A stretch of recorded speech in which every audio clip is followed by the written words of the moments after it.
Okay.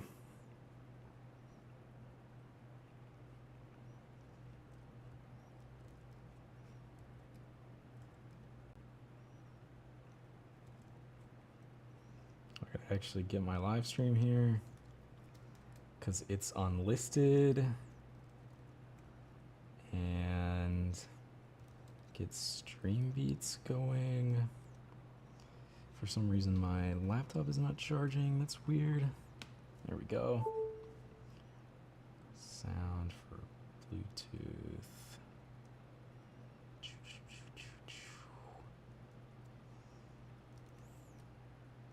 All right, any day now. If you're watching this, you can probably skip like 2 minutes ahead. And then I think we'll be painting, we'll be chilling. All right, there we go. Yet again, Streambeats.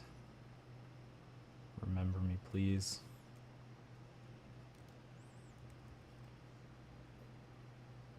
All right, any day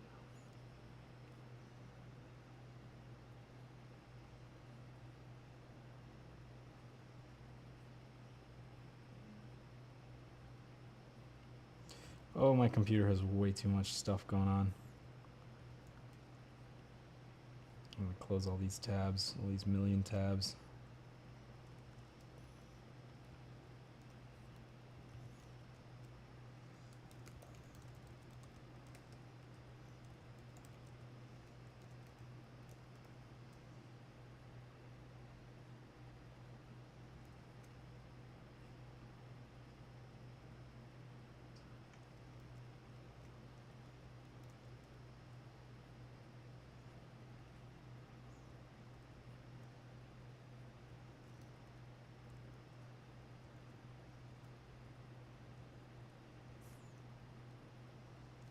Okay, published.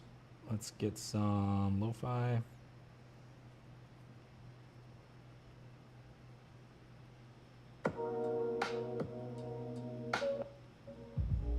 There we go. Okay. So, I don't know how good my lighting is in here. It's a little too warm. Let's bump this color up a little bit. 310? Yeah, 310 is probably all right. Cool. So, I'm gonna do something bad. I'm gonna rip his in here.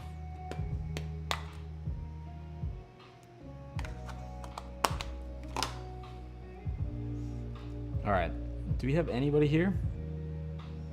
Doesn't look like it. Say what's up if you make it. So I am trying to get my colors right for this dark side of the vase here. And it is kind of a dark-ish brown, which I'm pretty content with this color. It's like a really interesting sort of faux line here. And then there is in fact a reflection off the table back into the vase, which is very trippy. I need to figure that out. But that's kind of a later problem. I think in painting, really, Coarse to Fine has been like the biggest boon of my painting career. Learning to, wow, that's really dark. What is up with that? It's a really dark spot right here.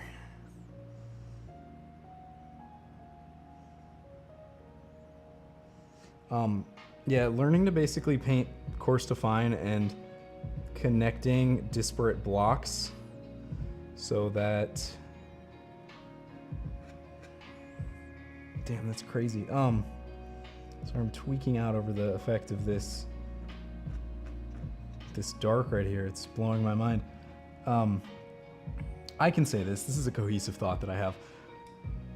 Painting and connecting disparate forms into one form, super beneficial. Like, just elevates your painting game substantially to stop trying to paint all the little damn things and just paint the big things. Seriously, it helps out so much.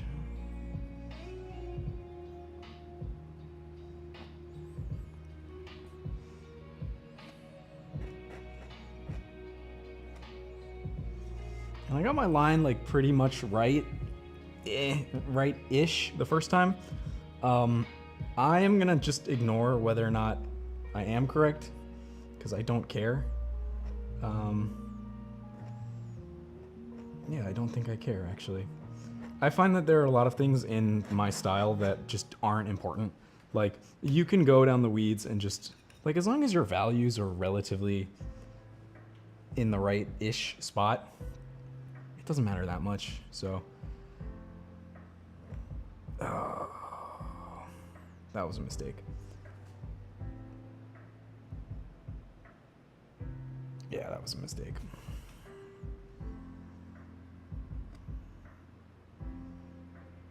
I'll have to fix that later.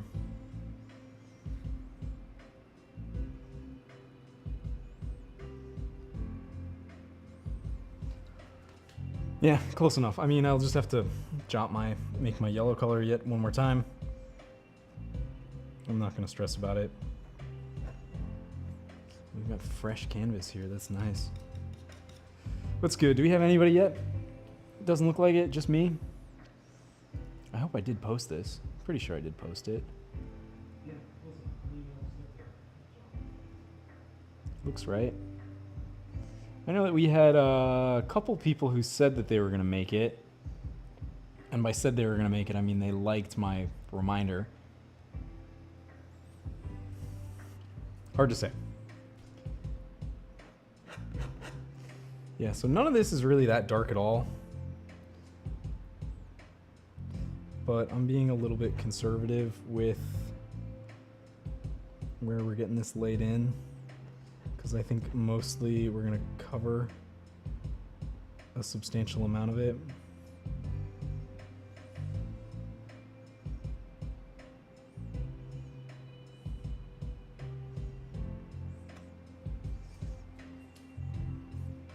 I don't think I made nearly enough of this color, but we're gonna see if I can manage.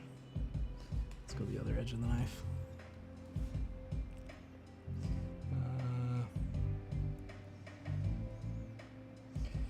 Curves are just a series of lines, series of straight lines.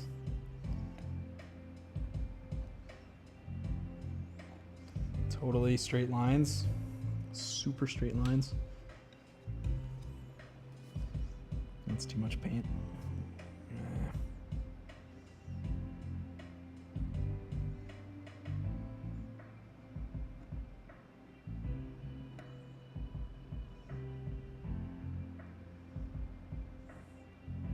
I love this painting already. Like, this is just ugly to look at, but it's really getting there.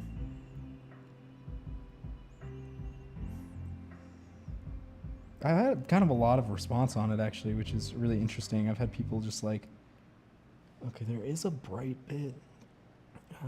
No. Not enough. Not bright enough. Can't leave the underpainting. Yeah, I've had a lot of people really like engaged with this painting as I've been posting it to my story, which is cool. I dig that.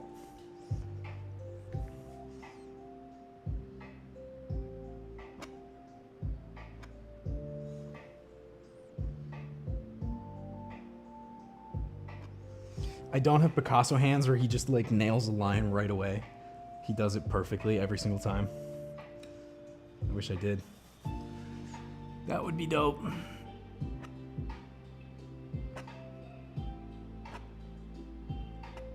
What else can I talk about to myself? I've been really like grinding my brain against clarifying some of my priorities lately. As always, you know, it's just pretty much constant ruminations while I'm not painting. And that's not totally true. I mean, that's kind of the whole point of what I'm about to talk about, which is that I really like clarified lately a lot of the stuff that I am aiming to do with content and with coaching in particular, because Okay, how do I like that color? Pretty good. It needs to be gray enough so that the green that I choose is like phew, really gonna like shoot you in the face with like some phthalocyanine green, like right here, copper color. Good. Oh, I don't have enough of this. God damn it. I mixed this at like 2 p.m. today, and now it is 8 o'clock, and so I forgot already what my ratios were like. Pretty much totally just botched that.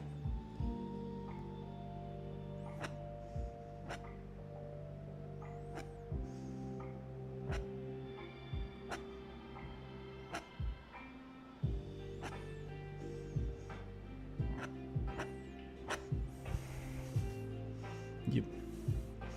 I should have painted this even further trim, but that's okay. Who do we got? What's up, London? How's it going? Thanks for joining. Oh, I made the chat. Okay. Nope, chat's too big. Hold on. There we go. I want to be able to like at least see what's going on. Yeah, how's it going, London? I was rambling to myself about a lot of my thoughts lately and my clarifications around content and why I've been so erratic on Instagram over the past like 2 weeks or whatever. And I'm hoping that I can start to make a little bit more sense here.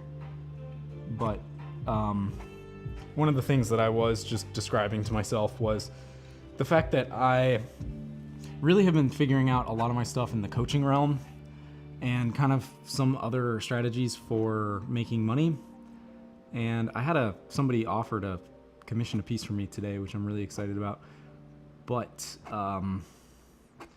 where was I going with that? Yeah, so some of the stuff that I've been thinking about immensely is kind of the actual reason why I think training and going to the gym is important. And like, I have a lot of people, I made this Instagram poll about like, oh, do you want like a program for muscle building and fat loss and that kind of thing. And it's like a thing that I'm good at it, but it's not the thing that I want to do necessarily. So what do we got? Painting is looking so good. Loving the shadows. Nice. Glad to hear it. And yeah, the night's going well. It's off to, I don't know. My day has been kind of weird in the sense that I mixed paint for this and then I stepped away. I thought I was going to go to jiu-jitsu and then I just didn't. Ate dinner and went for a walk. And I sent out a bunch of DMs. I know that I DM'd you as well about my program. So I am really trying to like solidify what that means. The commission, so I don't know exactly what my commission is going to be yet. Somebody reached out to me. I think my content pivot is totally working because somebody DM'd me on Instagram and he was like, hey, I live here in Phoenix. And for me, that's perfect. I'm like, I need to get these, like a painting like this, I don't want to ship it ultimately. I would so much rather get somebody local who wants my art and they want either something I have already or a piece. I have all these canvases. So I'm really excited to work with him. We haven't hammered out the details yet, but he gave me the exact like thing that he's hoping to work on. He has like a barn sliding door in his house where instead of a door, it's a painting. And he's like, I got it from the old owner. I don't really like it. And he wants to replace it. So he's like, yeah, I need this exact size. So we talked about that. I'm going to call him again tomorrow and we're going to hammer out the details. So I am very excited about it. Should be good. And yeah, the other stuff that's been really crazy on my mind lately has been all of the stuff around establishing. Okay, this actually, hold on real quick. This has like a weird line that I need to kind of convey. Again, curves are just a series of straight lines, strategically placed.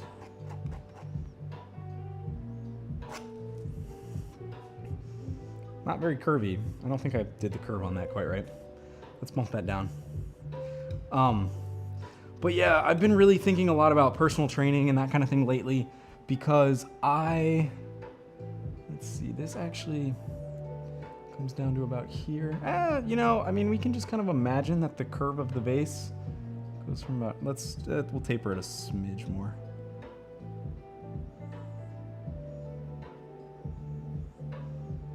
Yeah, that's looking maybe a little bit better.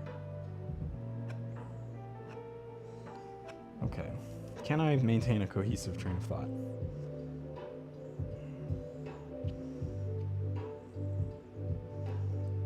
The base of this vase is really tripping me out here. It like hits, and then, well, it does actually kind of very sharply hit a line. I'm gonna leave it. It's wavy. It's weird. We don't have any more of this dark. That's a lie. We've got a lot of this dark color that I neglected to mix. Yeah. So I've really been thinking about training and this program that I'm hoping to build out. I really was like reflecting on kind of my like origin story, so to speak. Glad to hear the changes are working out. Yeah, sick. It's it has been really cool to see that they are in fact going a little bit more in the direction that I was hoping. The like thing that I don't talk about a ton. So I was like trying to figure out, maybe this is just me being in the content creator rabbit hole where people are talking about how you monetize your content. And it's like one of those things where I've never really had the aim to like make TikToks and make money from it. Like it would be cool if that panned out a certain way, but it's not really like what I'm after necessarily. So I have really been thinking about ways to help people with their art and with their fitness, obviously. And I think that a lot of that comes down to like the fact that I have expertise in both of these areas. But the thing that I find most beneficial from both of my practices is the fact that like I just describe it as like body awareness. And it's like, well, what does that actually mean? And so I was like kind of chat GPTing and like assessing whether or not I should make a program for like anxiety, because that's like the main benefit and kind of the main thing that I think people would want is they want strategies to reduce anxiety in their lives. And I think that that is an impact of painting. But really I was like kind of going through some of my old thoughts around this, and I was reflecting on the times that I was living before painting and kind of before fitness was like a huge part of my life. And I don't want to say that I was like regularly dissociated, because that's far too much of a like, that's an exaggeration. I don't want to be like in the land of hyperbole. But I will say I was like reflecting on the time that I was hanging out with a lady friend, and I told her, I was like, I sometimes feel like a robot. Like I feel like I lack emotional depth. And I felt like I had some amount of dissociation with like a low-grade anxiety. And I really realized that like that is the benefit that both painting and fitness have given me. And so I get the sense that there are a lot of other men in that same scenario, and people, I don't want to like generalize it to just a gender, but where you feel like you're just kind of regularly, your mind is running, you feel like you might lack some emotional depth because you haven't regularly connected with your body. So for me, I'm like, okay, that's actually the thing that I want to work on and to promote and to like try to get people closer towards. So I've really been thinking about that a lot lately and trying to like, I think ultimately it's not that I want to be like a fitness coach. Like I want to be like, here is how I have found the best approach to navigating some level of dissociation or some level of anxiety or some level of any of these other mental health issues. And I'm like, it's tough because I'm like, I don't want to be like a therapist, you know, like I'm not trained for that. But I want to kind of offer this thing that is like a very real, tangible strategy that is not like just meditate, because it's like that's kind of iffy sometimes. So I don't know if that makes any sense. I know that I sent you a message about it, London. If those are things that you feel like you're struggling with and that you're like, oh yeah, you know, I actually do get the sense that that could help out, I'd love to chat about it a little bit further, because I'm basically planning on running like a group cohort that is, the outcome is a reduction in anxiety, a reduction in dissociation, a reduction in like general mental ruminations. Not like a overnight fix necessarily. And it's not like, yeah, meditate. It's like one of those things where I found this is like a very tangible strategy. And I think people don't really realize that that's what I mean by flex and paint. Like the whole like thirst thing and all this other stuff around it is like just a container for the actual meaning. So yeah. I wish my thing would like ping when I get a notification. Get that for sure. I'm anxious as well. And when I draw or paint, I stop thinking about everything. Yeah, exactly. And that's the thing. And it's tough because a lot of times we can't like remain in that state regularly. Like if we could all just kind of hang out and paint all day, like I think everybody would be chilling. And I think we would solve, I don't want to be like, yeah, this is the answer to the male loneliness epidemic or whatever. Cause like, that's not really what I'm inherently trying to tackle. I have had people be like asking me about how to put themselves out there and that kind of thing. But it's not, it's totally one of those things where that is, in my opinion, the real tangible benefit is that you have a reduction in anxiety on the whole, and you stop ruminating and you start to understand that these are principles that you can not only use at the easel or in the gym, but carry with you through the remainder of your day. And is this paint blue enough? Not quite. Close. Let's get a little bit more blue in there. That might have been too much. No, not enough. Yeah, so I think there's a huge power to it. I'm really hopeful to put something together. And the thing that I'm really, really hammering in on that I have found as a huge mistake that I've made over the past year is that I haven't made a lot of content speaking to that particular person who struggles with that exact thing. So it's kind of one of those things that I'm like sort of assessing what is in fact the best way to go about this. And again, I don't want to spend a bunch of time building out a program that nobody wants because I haven't clarified the messaging around it. And I think that was like the struggle with some of my earlier fitness programs and things like that, is that ultimately I don't know how much I really like even wanted to do it, and that I was like, I will help people get in shape. I do want people to be in shape. Same with painting. I want to teach people how to paint, but there's like a deeper meaning behind it. But I really need to like validate that market and then find a way for that. I don't want to be like too much of a tech bro about it and like be like a scalability freak, but I think it is somewhat essential to figure out what is the like more end state of these things. For me, if I could help people with this and have like 10 clients a month where they leave after like an 8-week program with a marketed reduction in anxiety and dissociation, and just do that over and over and over again, like as a thing to fuel my painting habit, cool. That's like honestly my dream and like my vision. So if you are keen on getting on a call and we can talk about it, I would love to figure that out, because I'm planning on basically running a group cohort. And I was reading Tim Ferriss's book as I was in bed yesterday, unable to really get quality sleep, and kind of looking at his strategy for doing something similar, where a lot of his stuff does come down to testing before you necessarily, I think I can make this way brighter. You got to test stuff before you build out a product, honestly. Like I've made that mistake where I spent a bunch of time building something, and then I was like, why did I record all these course modules? Or like, why did I make this PDF if like 2 people bought it? So I'm going to try to like sell it first, basically. So, yeah, cool. I appreciate it. Nice. Yeah. Yeah, and I'd love to like talk more about this. I feel like as I have figured out my content strategy in particular, I was writing about this just now with my new green fountain pen ink, which I'm really excited about. It's good stuff. The new way that I've been looking at content and like why I was so all over the place is because, again, I was like, I'm trying to really have I have 2 goals now. I'm like paring everything down. I've got 2 goals.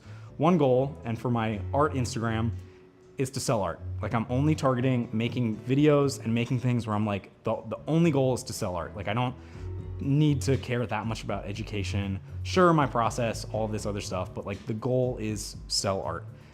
And that's my selfish goal, absolutely. I think art is good for you, so it's not like inherently selfish, but in a way, I'm like, if I could just post a painting and have somebody buy it, like that's also a dream. The other goal that I've had, and the new facet of how I'm trying to approach all of my other main Instagram and how I'm going to approach TikTok and Flex and Paint is around this angle of like why both of these practices are healthy, how you can reduce anxiety, how you can basically the persona that I'm thinking of in talking to for a lot of these things. Me and my friend Jared, we talk about tech bro rehab, and it's kind of this joke of like, we say that and it's not with the negative connotation. Like rehab implies that there's a problem that you need fixing, and tech bros often there's a negative connotation there. And I mean that not to like denigrate or be derogatory toward tech bros, like I was a tech bro, but these are real problems that people, when you work in tech, you are mostly in your brain and you stop learning how to connect with your body. And so I think the world would be a better place and all these individuals would be better off if they learn these practices. So I'm trying to like basically have my main Instagram and my main TikTok point towards that. The outcome may be that I make a fitness reel where it's like, yeah, it's about how you get in shape, but the aim is that you connect with your body or that you learn how to be consistent so you're not beating yourself up or whatever. So, yeah, cool. I'm really excited. I'm glad to hear that you think it's a good idea.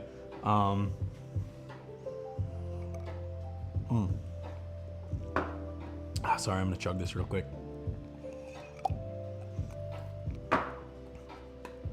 Sorry, and I wish my chat was bigger so I didn't have to keep coming over here every time.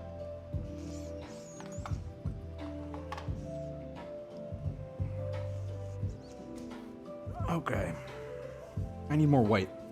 I'm painting in my pristine Lululemon not peach, it's like a pink hoodie, which I've had this hoodie for a while. I have a lot of clothes that are paint free. I have those pants that are like super baggy, and those are my only painted clothes. So I think over the years that I've been painting, I'm pretty safe, but I do always have a little amount of like, don't get paint on this hoodie. But you know, stuff is just stuff, so whatever. All right, I just saw your chat here. It's interesting. I didn't know tech bro was a thing, but it makes sense since all they do is sit in front of the computer all day. Yeah, so I will tell you that in my experience, when I was mentioning that I had those feelings of dissociation, I think a lot of that comes from the fact that you study in this very objective, you're like mostly left-brained at that point. Much of your thoughts are around thoughts and like strategy and analytics and schema being a schematic thinking brain. When I graduated from college, I was like really pumped about being a software engineer, and I was like, yeah, it's a good job, it's a good thing. I still feel like I had this little like creeping thing where I was like, I'm neglecting the creative side of my brain and the like connected side of my brain. And it was funny because I went to San Francisco and I realized that tech bro was such a thing, and it was such a culture and counterculture where there are these huge droves of tech bros in San Francisco, and it actually contributes to a substantial cultural problem, in my opinion, in that there is this, oh God, how do I even describe this? When you go to San Francisco, people are on edge, and the reason that they're on edge is because of two things. One, there is like a substantial homeless presence, which is real. And two, there are a lot of really awkward tech people. And they're awkward, and they don't know how to not be awkward. And it kind of gives everybody else low-grade anxiety. And I don't mean that to be like, the tech bros are the problem, because they're not. But I felt this for myself. I'd go into a cafe and I'd be in line, and somebody in front of me was talking about crypto with the person next to them. The people behind me were having this really weird conversation about whatever. And it just has this air of like a complete lack of social awareness and cues. So it makes you inherently cynical of everybody else. And you're like, I don't want to be around these people. And I felt that. I feel like I'm fairly intuitive to understanding how I'm feeling around others. And I didn't get that at all living in Phoenix. And then I started to go to San Francisco, and I kept catching myself being more and more and more cynical. And I was like, I get why people walk around in the street and they're like doing this and they don't want to interact with anybody else. It's because, again, there are a lot of homeless people on the street, which is valid. Sometimes you catch the eye of somebody wrong and shit goes awry. And there's also this cultural problem. And it's one of those things where I'm not really like, I don't want to put the fault on tech bros. Like, I really don't. And I'm not trying to say this as like a they are the problem, because I don't think that that is a wise solution or a real approach. But I think that there are people who legitimately need help connecting with their bodies and by consequence connecting with others.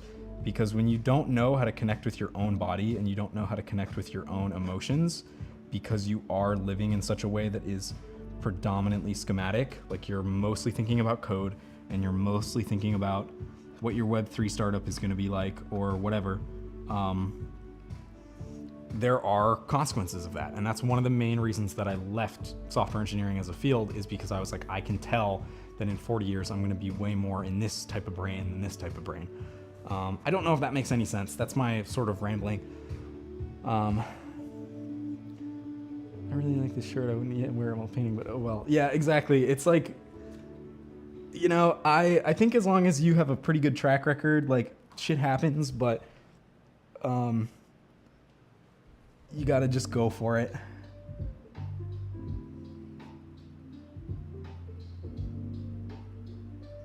Okay, I'm reluctant to lay down too much paint right now. Again, I'm trying to get like pretty much just blocking in here so that I have a good place to start off tomorrow.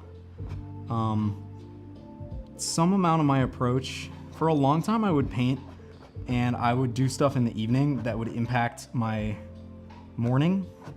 And much of what that looks like in practicality is the fact that I have a wet-ish layer. It's dried for like 8 hours, and that enables me to lay like a really interesting stroke over the top of it. So I'm really keen on hitting this again tomorrow, especially with some of these greens and this other stuff that I'm planning.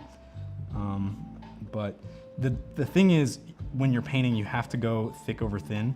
So if you lay down too much right from the jump, you sort of shoot yourself in the foot, especially like you want to avoid cracking and all these other things.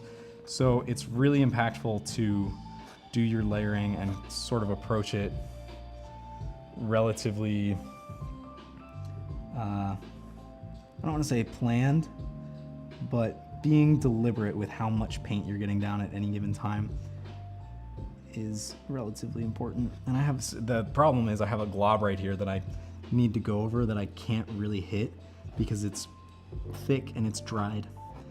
And so as I'm putting this thinner layer over it, it's kind of messed up right there. And I know it's not going to look good at the end, but again, in terms of the minutiae of all of the strokes that I'm putting on, I don't think it's going to matter. Yeah. You get that surrounded by others. Negativity is not great. Yeah, and that's the thing, is like I didn't want to perpetuate it. One of the biggest downsides, in my opinion, of the San Francisco culture is that there are a lot of people who are so into tech and they're into this thing that is cool. And at the same time, it's nuanced. Like there are a lot of people where they're working on tech and it is a cool problem and it's fixing things in the world. And then there are a lot of people who they work on a team learning how to sell advertisements to children so that they suck up all the PhDs in the area so that they can bump up their ad conversion rate by like 0.2%. And it's like, is that a socially good thing that these people, they're out in society making 400 grand a year and they are a net detractor to society? And they don't really realize, again, because they sort of lack this feeling of like, am I gonna be like introspective and like be like, is this a good thing for society and the others around me? And so I get why there's an inherent positioning against a lot of it. And there's this sort of self-loathing culture in San Francisco that I didn't really vibe with, where it was like, if you worked in tech, you kind of inherently felt bad about it because there just is this sentiment. Even if you're working on, like, I worked in a solar startup and I still kind of just had this feeling of being like, yep, people hate tech bros here. And it's kind of one of those things where I was like, maybe that's just a me problem to be like, oh yeah, I'm letting others' judgment reflect on myself. But I think that, again, the thing, and much like how I feel about, like, say, take the male loneliness thing, it's like, it doesn't inherently help to tell people like, hey, you're the problem. And that's, I feel like, the approach that a lot of people have had, and what I'm hoping to provide as a little bit of an alternative for some people is that, again, how I felt when I was sort of like confiding in that person. I was like, I feel kind of like a robot. Her response wasn't really like, huh, and you want to like dive into that? It was kind of like, just like it was whimsical. And I was like, no, like legitimately, there's some amount of a problem here, and I don't really know what the strategy is around this. And I think that is kind of the root of a lot of things that we're seeing now, why there is so much like toxic masculinity. You've got like Andrew Tate ass figures. And I would love to kind of be the solution to around that, where it's like, it's anti-red pilling, so to speak, where like we can get people to be positive members of society and contribute in a way that is healthy, understanding their own influence on the world, and not telling them, yeah, you know, this thing is like, it's a you problem, like fucking figure it out, because I don't really think that that's super helpful. So I don't know, maybe that's kind of my like noble goal, so to speak. I don't want to put too much grandeur on it, but okay, I'm going way too far down. There's a lot of green. I did not jot down where my line was.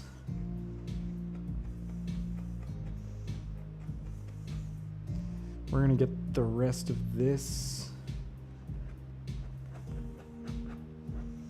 Yeah, so, because I do really like feel, especially now, I'm pretty internalized in the sense that I do my thing. I keep to myself.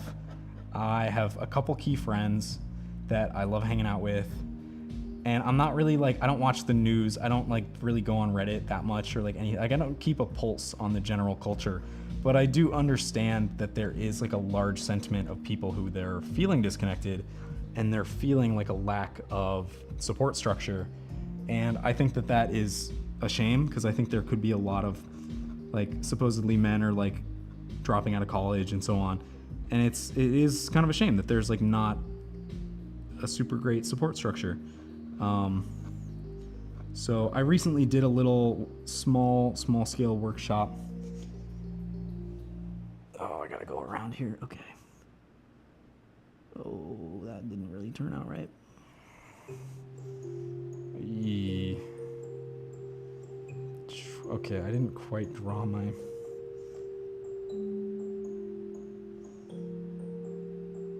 I didn't get the rim on this vase quite right at all. We're gonna have to revisit that as well. Yeah, but where was I going with this? Yeah, I did a little like workshop with some like high school kids, and where I was basically just talking about the things, like kind of how I made a pivot in my career, the things that I have found effective for staying consistent and staying productive, and like, again, that sort of concept of like body awareness, and also some of the stuff that I've used that has really helped me, like articulating a vision for like where I want to be in life, and like how I want to work with other people, and like what I want to do with my career and so on. And I think that I'm hoping provides like a positive benefit for those kids. So we're gonna see. I am planning on doing with that facilitator another like exercise with them in due time. So should be fun. I kind of made this exercise a while back where it's basically like Flex and Paint Light, where like the whole concept is you connect with your body through some amount of meditation or lifting weights or doing push-ups or whatever, and then immediately following that you draw with your eyes closed.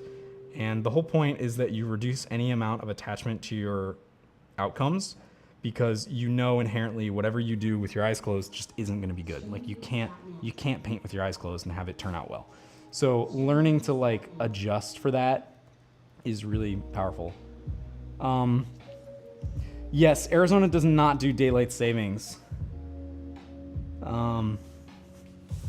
Yeah, that might have been confusing actually. I wonder if people are going to see this. I hope that maybe it was confusing for you. I'm hoping that I'm glad that you're here and you caught it, but I know it's just us right now. So yeah, they did. So the hard thing about, like, I haven't worked with kids in a long time. It's funny because I think a lot of the like older kids, they seem like they got it and they were totally with what I was putting down. because I did brain dump on them a lot. I was like, oh, I wish I could think of all my notes that I had for this seminar. It was like, basically the concept was like, what would you want to tell high school kids? And I was like, the main thing that I had was that you should articulate a vision for what you want to do in life and take small steps towards that vision. So whether that's one thing that you do every single day, get your little tiny reps in. The next thing was how to get over anxiety as a crash course of like, find any of your hobbies that you can, or you think that you're not in your thinking state and you're just in your doing state. So whether that's sports or weightlifting or drawing or dance or whatever, hone in on that moment, pay attention to how that feels so that you can then translate that if you're like stressed about a test or whatever. And then the other thing that I talked about was, what did I talk about? There was one more thing that was really, the power of stimulus on your perception and on your being. So like the inputs that you have, basically like a don't use your phone PSA, where I was like, get off your phones because it's low grade stimulus. Screens are poor environmental stimulus, and you should make some attempt to reduce low grade stimulus in your life. So, yeah, those were my like main things. And the like older kids, I think totally got it. I think the ones that were like anywhere from like 15 and up, maybe, they were seemingly engaged and attentive. And then anybody who was younger than that, I was just getting blank stares, and I was like, like, I don't know, I got nothing for you, I'm sorry. Like, I hope it resonates for you in due time. I don't know that it will just yet, but we're gonna have to suss that out later. So yeah, so it was fun. I was happy to do it, and I'm really looking forward to kind of the next exercise that we do, because she was basically like, okay, if she like pulled the kids after and was like, does this sound like a thing that you guys want to do? And I think they all did have fun with the whole drawing with your eyes closed thing. I think it clicked that it's like, look, you can do a thing, connect with your body, pay attention to how you feel, do it once or twice, pay attention to any of the differences that you felt. And that to me is a huge, that is why I can paint well, is because we have feedback loops. And so we have this thing where it's like, when you put stuff out and you listen to how you feel, that indicates how you should put things out. And then you make a subtle shift, you wait for 2 minutes and then you do it again, you'll notice a differential in what you put out. Whether that's you're using a different form. Like for me, when I do this exercise, I'll start really like on a small end of the paper, and then like the next time I'll do it, I might use the whole page, or I might use like different like angry marks or like wide marks or whatever. And that's purely led by your gut as much as you can. The next evolution is then taking input, channeling that all the way back down into what your gut is saying about what you should do, sitting on it, and then realizing that you'll have an output based on that. And that is the main thing that I think drives subjective taste. My art, I don't think, has objective quality in a lot of cases. I don't think I'm the most proficient at brushwork or at drawing or at other techniques, and I don't care, because I think I have found that there are elements of it that I can purely be like, what does my gut think? Like if I'm looking at this color and I'm like, am I pleased by this versus this? Does my gut tell me yes or no? Does my gut tell me, nah, you should make this green, bro? Like there's a lot of different angles that your body will, and signals that your body will take, but you have to pay attention to them in the first place. So,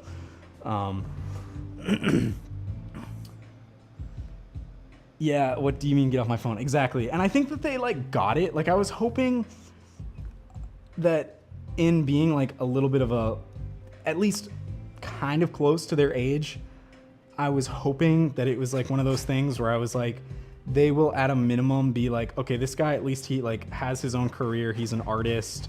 He used to be a software engineer. Like he seems like he has a lot of this shit together.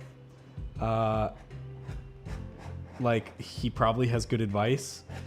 So I'm hoping that if I got one kid to like not be addicted to social media, then I'll be content, you know? This is the coolest part of this painting. So in my opinion, we have this vase here. I don't know if that's gonna come through super well. And the glaze, the copper green glaze, sits over top of this like shadow flower.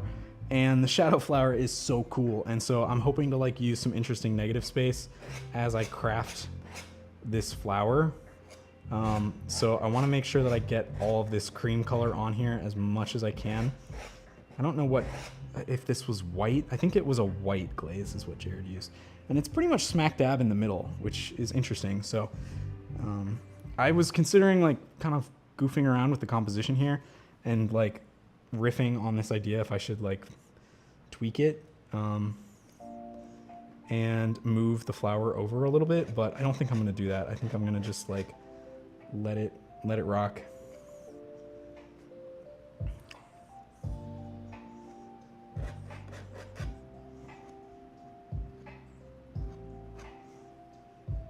Yeah, Jared did an incredible job with this vase. I would love to do here's my dream part 2.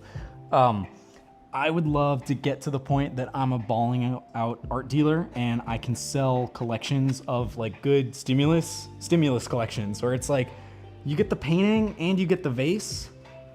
That like you get to have kind of an insight into somebody's exact mind as they made not only a painting but also another piece of art that was like the reference, and I think that would just be so cool. So when I have my own art gallery one day, I am planning on doing such collections, and we'll see at what point I can get there, but okay, so there's the flower. I don't like it. It's too high. It's too high. Yeah. Damn. Oops. So we're just gonna blast over that. Lessons learned. Yeah, I think the like, let's see here. It's kind of small.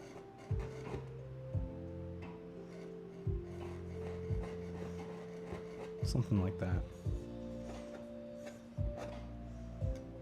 Yeah, okay. So I did this a little too high. That's all right. I'll let that tracer sit in my mind for a little while. Something about these, I mean, this is at like the 3rd. Yeah, that seems maybe appropriate. I'm just gonna get the whole column.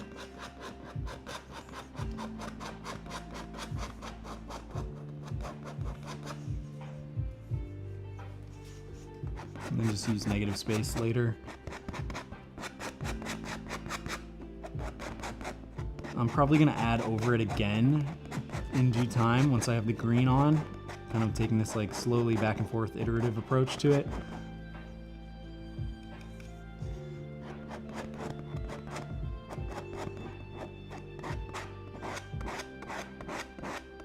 That's probably good enough.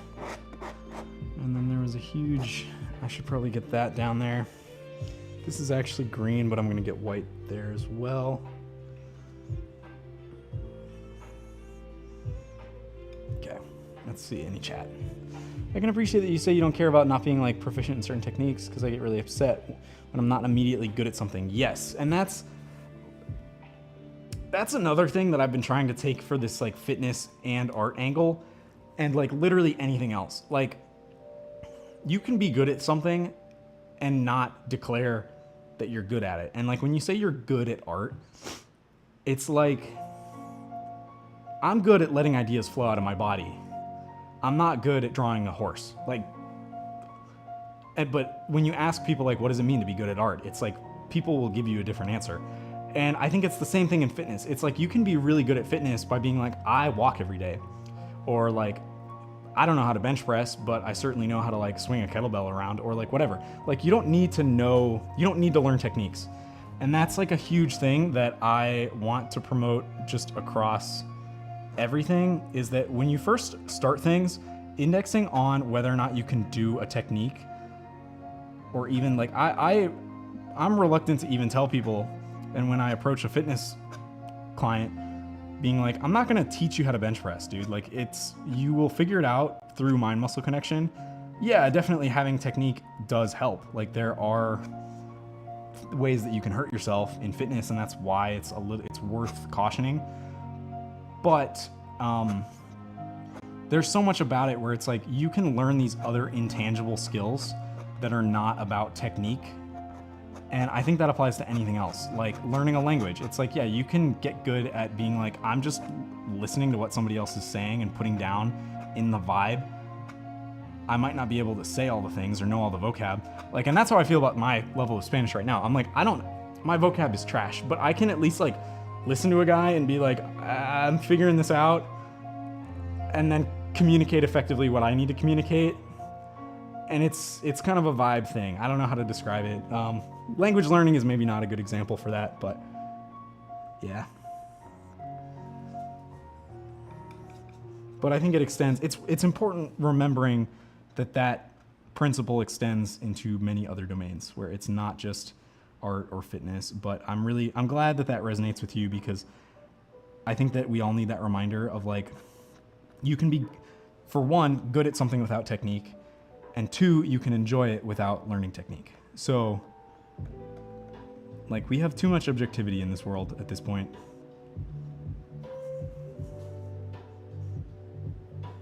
Sick. Okay. I think that might be it for tonight. I am planning on laying this green down here. I really need to figure out, I don't know yet what color I'm going to make this.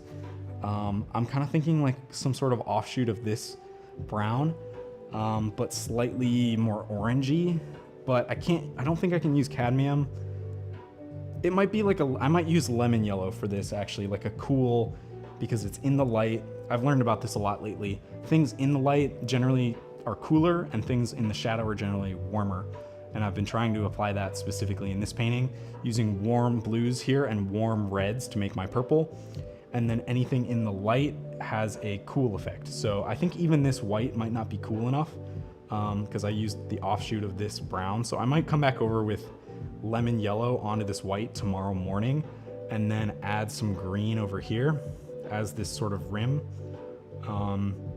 And then lemon yellow predominantly to kind of be the corollary to this slightly warmer blast of light. And then I need to actually take these and touch up any edges in the shadow, whatever. I don't know what's going on here. I don't know what's going on here. I need to like design that a little bit better. So yeah, so thanks for joining. I really do appreciate it. I want to hang out and like chat for just a quick second here. Excited to see as it progresses. Feel like you outdo yourself with every new vase painting. I appreciate that a lot. I do. That really means a lot. I feel like there's like something that you can learn from each piece. And again, it's like one of those things where it's like you can build the technical side. And like I said, color theory, sure, techniques. And then again, a lot of what I do when I look at a vase painting, I go, what did I like about this? What did I not like about this? Like the one I just finished with that big purple one with the very bright orange vase with the eucalyptus of like a long trailing arm of eucalyptus of yellow. There are certain things about it that my gut is like, yeah, I love that. And then there are certain things where I'm like, ugh. Like I look at it and just have a negative reaction to it. So just trying to like isolate what those are and like let my body be the thing of like, okay, what, like in my opinion, the middle of that painting is super muddy. I'm like, I don't know, not color wise, but like it's just too loud. There's too much going on. The consistency of textures and forms fell a little bit flat in my mind. And I don't know that that's even the right vocabulary to describe it. So I'm hoping to actually with this piece pull back a little bit and go even more abstract, especially as we get into these front eucalyptus things. And I'm gonna take more of this dark blue and just like hit it like crazy. I might even use this like lighter purple color as I hit these like sort of softer shadows that are partially illuminated. So it's a learning experience every time, that's for sure. So cool. All right, well, thanks so much, London. I appreciate it. I'm gonna go sign off for now. Thanks for joining. And if anybody watches this later, I think this was a really good combo. I got a lot of thoughts out that I didn't know I needed to get out. So thanks for joining, and I'll see you later.